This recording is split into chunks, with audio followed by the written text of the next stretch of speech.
Hello mga kamamshi ko dyan. So for today's video nga guys, gagawa po tayo guys ng sikat na sikat ngayon sa Vietnam. Ito guys yung ating Vietnam roll. So as you can see guys, ayan na po yung mga ingredients natin. Meron tayong, syempre ang pinakauna yan po yung rice paper.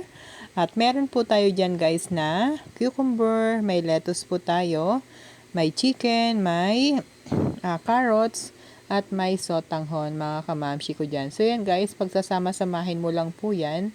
At iro-roll mo lang po yan mga kamamshi ko dyan para po yan na po ang ating magiging Vietnam roll. At syempre, lalagyan mo po yan guys ng palaman. Pwede kayo mamili guys kung ano gusto nyo. Pwede pork, chicken, or whatever you want po. So yung napili ko po is chicken mga kamamshi ko.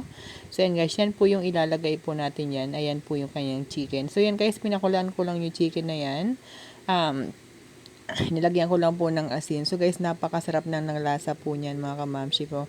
Napakalinamnam po. So yan mga kamamshi ko, ayan po yung paggagawa niya. Napakadali lamang po.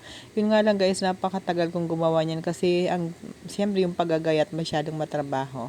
Ayan mga kamamshi ko, i-roll mo lang po yan ng ganyan. So ayan guys, pack na pack. Mga kamamshi ko, pasensya na hindi ko napakita yung sauce niyan. So yung sauce po pala niyan na ginawa ko is mayonnaise lamang po. Ayan, nilagyan ko lang po ng pampalasa para maging masarap. So, pwede kayo guys mamili kung anong gusto nyo sausawan. Pwede kayong suka or whatever you want. Or yung pwede yung peanut butter.